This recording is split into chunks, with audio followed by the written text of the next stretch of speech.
So hello guys, कैसे आप सभी लोग। आई नो बहुत दिन हो गया, बट क्या कर सकते हैं। Student life. सो टाइम को वेस्ट ना करते हुए आज का चैप्टर उठाते हैं। ऑक्सीलेशन चैप्टर का नाम है हमारे। एंड ऑक्सीलेशन चैप्टर को पढ़ने से पहले हमें पीरियोडिक मोशन पढ़ना होगा कि पीरियोडिक मोशन होता क्या है। वैसे तो हमने ये सब नाइन्थ में पढ़ा हुआ है, बट फिर भी स्टिल मैं आपको बता देती हूँ। पीरियोडिक मोशन की डेफिनेशन होती है motion which repeat them self at regular interval. मतलब कि एक रेगुलर इंटरवल ऑफ टाइम पर वो चीज़ रिपीट हो रही है। अगर ये जो क्लिप है हमारी, ये अपने आप खुल रही है, जहाँ से दिख रही है ना, ठीक है। 5 सेकंड हुए, फिर ये बंद हो जाएगी, फिर 5 सेकंड बाद ये खुल जाएगी। तो ये एक पीरियोडिक मोशन होगा।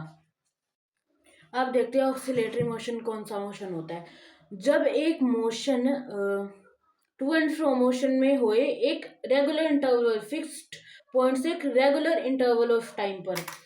जैसे इसका सबको ही पता है, एक प्रॉपर मतलब सबसे इजी तो पेंडुलम होता है। तो जैसे ये हमारा एक पेन है, ये पहले इस साइड था, फिर ये रेगुलर इंटरवल ऑफ टाइम पर इस साइड गया, फिर ये इस साइड हुआ। टू एंड फ्रो मोशन हो रहा है, ठीक है ना, एक फिक्स्ड पॉइंट से हो रहा है। और ये तो इस बॉडी को कहा जाएगा कि ये बॉडी ऑक्सीलेटरी मोशन में है। फिर आ गया हमारा the fixed point. Main position कौन सी होती है? तो मेन पोजीशन, एक तो ये बाहर वाली होती है एक्सट्रीम पोजीशन, और बीच वाली होती है हमारी मेन पोजीशन, और इसे इक्विलिब्रियम पोजीशन भी कहते हैं। तो जैसे कि हमने अभी तक पढ़ लिया था, एंड ये वीडियो बाद में बना रही हूँ मैं। तो अब हम पढ़ेंगे कि सिंपल हार्मोनिक फंक्शन क्या होते हैं, सिंपल हार्मोनिक मोशन क्या होता है। सो एक तो सिंपल हार्मोनिक मोशन होता है, एक होता है complex harmonic motion. Simple harmonic motion एक स्पेशल टाइप का पीरियोडिक ऑक्सीलेटरी मोशन ही होता है, बट इसकी कुछ इसकी कुछ कंडीशंस होती है जिससे ये एसएचएम बनता है। एसएचएम सिंपल हार्मोनिक मोशन ही होता है। और क्या जो इसमें क्या होता है, जो पार्टिकल है वो स्ट्रेट लाइन में ही ऑक्सीलेट करते हैं। और इसमें एक और चीज है, इसमें एक और चीज है कि जो एक्सेलरेशन है पार्टिकल की, वो डायरेक्टली प्रोपोर्शनल है displacement of particle from main position. और माइनस भी लगेगा। कैसे? जैसे ये हमारा एक पार्टिकल है, एंड ये एक स्ट्रेट लाइन पे एक होता है ना, तो ये इस साइड गया, फिर ये इसके दूसरे साइड ही तो डिस्प्लेसमेंट हो रही है ना। यहाँ से अगर एक्सेलरेशन हुई, तो फिर दूसरे साइड ही डिस्प्लेसमेंट हो रही है इसकी। सो दूसरे साइड हो रही है तो माइनस लग जाएगा। और जितना अगर यहाँ से छोड़ा है तो इस टाइम भी इस उस पे भी वो यहाँ तक ही जाएगा। तो यही है। और फिर आ गया और अगर हमें किसी को एसएचएम प्रूफ करना है तो हमें acceleration directly proportional to minus x, मतलब माइनस डिस्प्लेसमेंट करना पड़ेगा। A equals to minus k x. अब यहाँ पर के क्या है? के है हमारा कांस्टेंट, तो हमें पता ही है कांस्टेंट लगता है। अब हम देखते हैं डिस्प्लेसमेंट, वेलोसिटी और एक्सेलरेशन कैसे निकालेंगे हम अपनी एसएचएम की। सबसे पहले हम लेट कर लेते हैं x equals to a sine theta. उससे पहले मैं आपको बता देती हूँ कि साइन का ग्राफ कैसे होता है। तो ये होता है हमारा साइन का ग्राफ, ऐसे यहाँ से। तो अगर तो ये हमारा ए साइन का ग्राफ, अगर हम यहाँ पे लिखेंगे तो ये हमारा ए साइन थीटा का ग्राफ हो जाएगा। अब शुरू करते हैं। ऑल्सो हमने ये देखा है कि जो ओमेगा होता है वो होता है एंगुलर, क्या कहते हैं, जो ओमेगा होता है वो हमारा एंगुलर वेलोसिटी होती है, और ये होता है हमारे एंगल बाय टाइम पीरियड। सो ये हो गया। फिर हम देखेंगे इसको अगर हम डब्लू ओमेगा टी लिख देंगे और यहाँ पर लिख देंगे हम ये, तो ये हमारे एंगल का वो आ गया। फिर हम थीटा थीटा की जगह हम ये ओमेगा टी लिख देंगे, साइन ओमेगा टी। तो ये आ गया हमारा डिस्प्लेसमेंट। और अगर हम to a sine omega T plus five, ये होता है फाइव, और ये भी एक एंगल ही होता है जब हम अपने ग्राफ में एक और एंगल जोड़ देते हैं तो हमारी ये वाला डिस्प्लेसमेंट आता है। अब हम निकालेंगे हमारी वेलोसिटी। सो वेलोसिटी के लिए हमें dx बाई dt करना होता है। v equals to d. अब हम इसकी इंटीग्रेशन करेंगे। इंटीग्रेशन है डेरिवेटिव, अरे मुंह से पता नहीं क्या क्या निकल रहा है, गलत, सारी सारी चीजें गलत। डेरिवेटिव तो ये आ जाएगा A sine omega T plus five by में D T, B equals to A क्योंकि हमारा कांस्टेंट है, ए की कोई वैल्यू थोड़ी है, कांस्टेंट है, D sign omega T plus five by D T. तो पहले हम करेंगे, साइन का क्या होता है, साइन का होता है कॉस, तो आ गया डब्ल्यू टी प्लस फाइव, और फिर हम इसके बाद करेंगे अपना डेरिवेटिव डब्ल्यू टी प्लस, मतलब डब्ल्यू कह रही हूँ, ओमेगा टी प्लस फाइव का। तो इसका निकाला तो v equals to a cos omega T plus five, और इसका आ गया डी डब्ल्यू t by D t plus d omega d t, v equals to a cos t plus five, और आ गया ओमेगा प्लस फाइव की कोई वैल्यू नहीं, जीरो, एंगल की ये आता है A omega cos omega T plus five, ये आ गई हमारी वेलोसिटी। अब हम निकालेंगे acceleration. So A equals to D V by D T, A equals to D, हमारा वी आया था A omega cos omega T plus five, तो अब हम इसका डेरिवेटिव करेंगे, A equals to omega cos का होता है minus sine omega T plus five, और फिर से इसका करेंगे by D T, A minus minus आ गया बाहर, A sine omega T plus five W plus zero, A equals to minus omega two time है omega square sine omega T plus five, acceleration equals to minus omega A sine omega T plus five. अब A sine omega T plus five था, वो हमारा displacement भी था, और displacement A equals to minus omega square X, ये आ गया हमारा एक्सेलरेशन। अब हम देखते हैं रिलेशन बिटवीन एक्सेलरेशन एंड के, मतलब कि स्प्रिंग कांस्टेंट।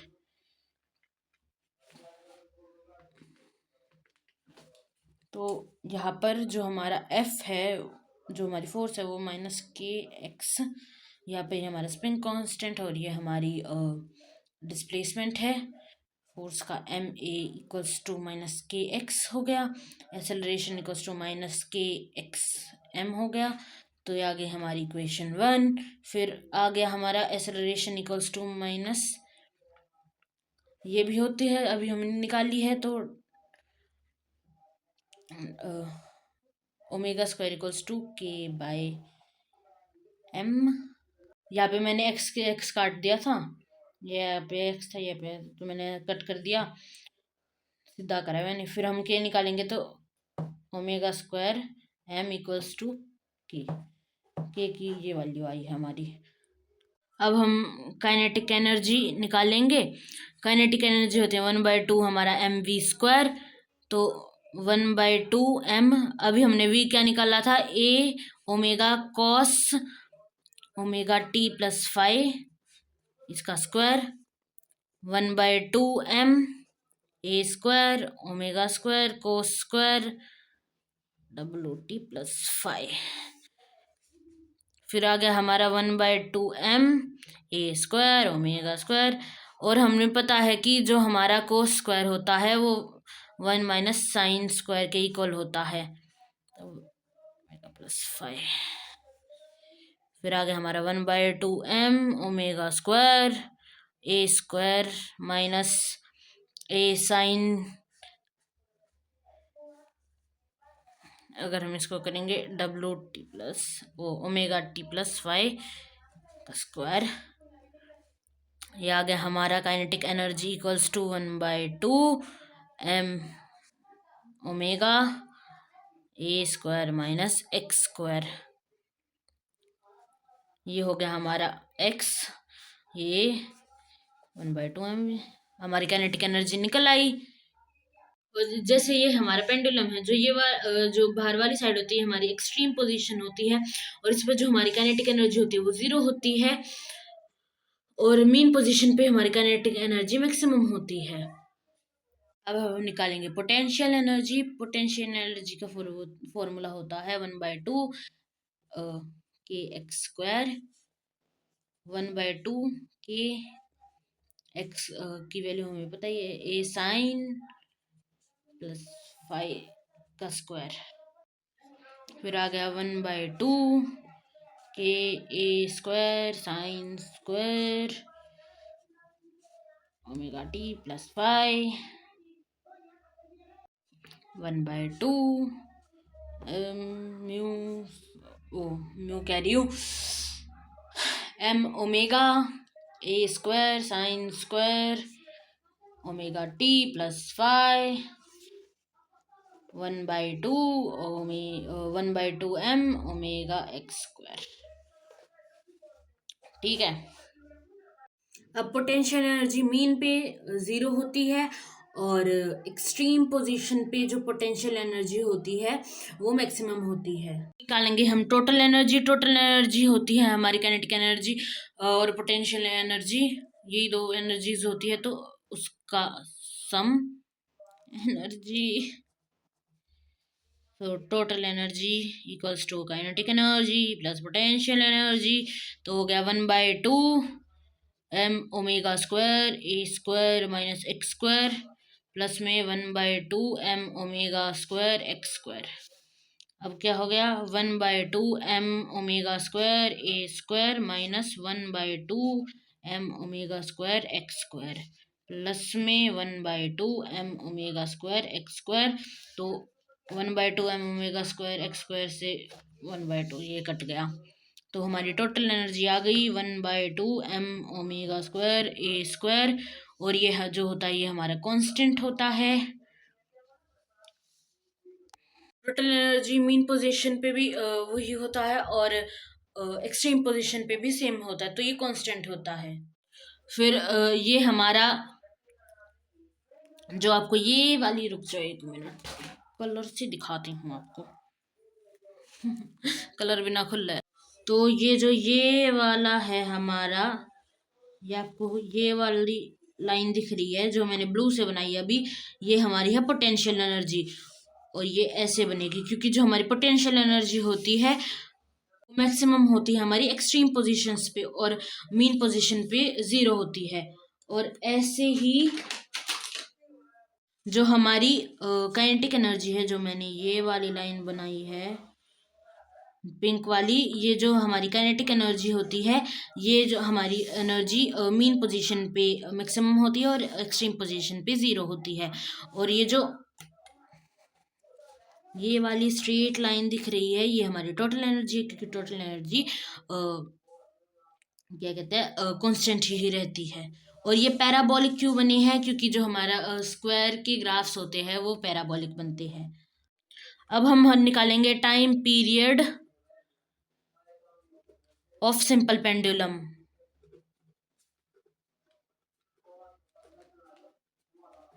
तो जैसे ये हमारा पेंडुलम है, ये हमारी एक्सट्रीम पोजीशन, ये हमारी मीन पोजीशन, ये यहाँ पर टेंशन फोर्स लग रही है, ये हमारा थीटा हो गया, ये हमारी लेंथ है। फिर यहाँ पर ये एम जी साइन थीटा हो गया, ये एम जी हो गया, और ये हमारा एम जी कोस थीटा हो गया। ये वाला एंगल और ये वाला एंगल सेम है। तो हम एज्यूम करते हैं कि हमारा जो ये सिंपल पेंडुलम है, जो उसका बॉब है, उसका मास m है, और जो इसके ऊपर फोर्स लग रही है वो टेंशन फोर्स है। तो स्टार्ट करते हैं। तो हमारा t है वो इक्वल है हमारा एम जी कॉस थीटा के, टेंशन फोर्स इक्वल हमारे एम जी कोस थीटा के। ये हमारी इक्वेशन 1 हो गई।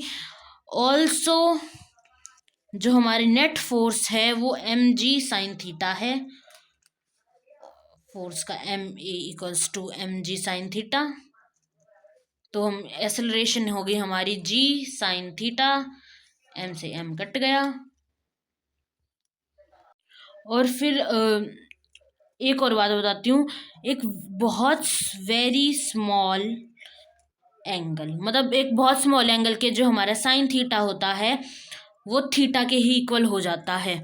तो यहाँ पर ए इक्वल्स टू जी थीटा, फिर ए इक्वल्स टू जी थीटा क्या होता है, थीटा होता है हमारे आर्क बाय रेडियस।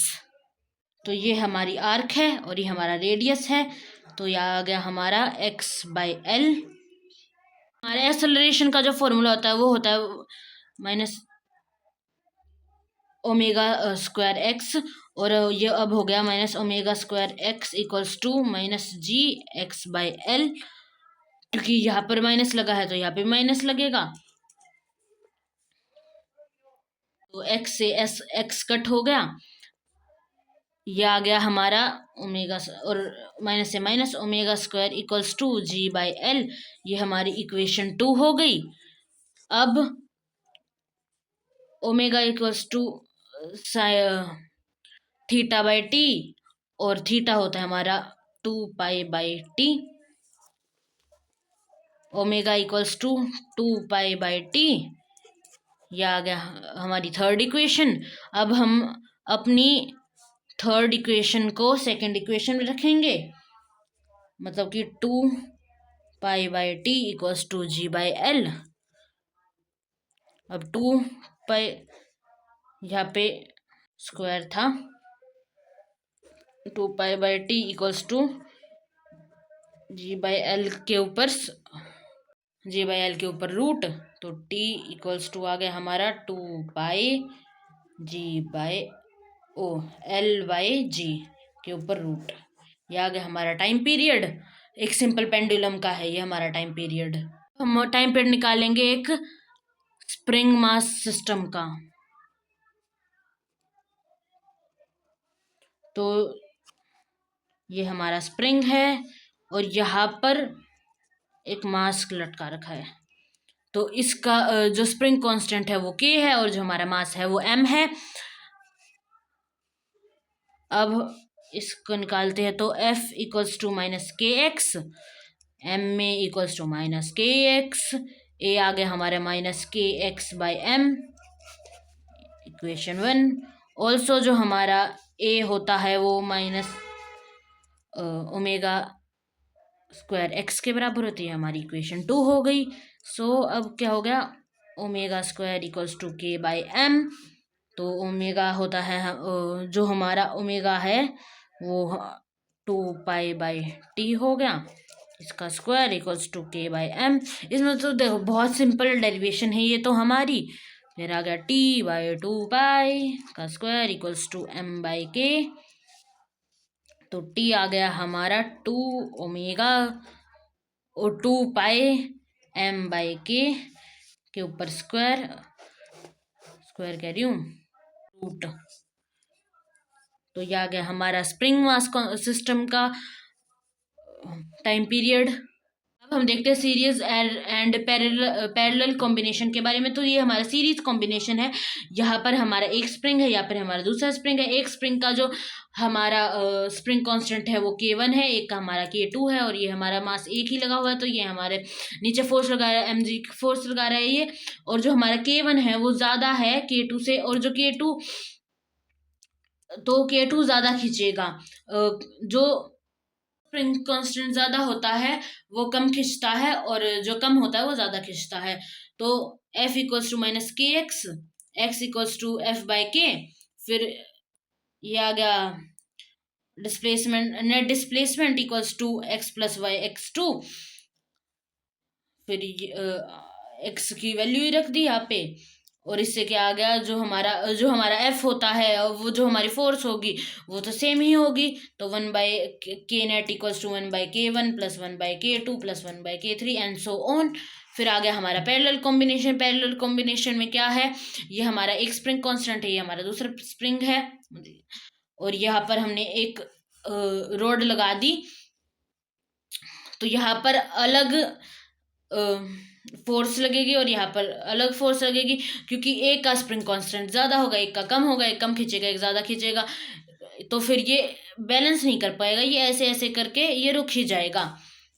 इसका भी ऐसे ही निकाल देंगे, K1 plus K2 plus K3। वैसे ये इतना आता नहीं है डेरिवेशन इनकी, सो आप ऐसे ही समझ लेना। हम देखते हैं टाइप्स ऑफ ऑक्सीलेशन।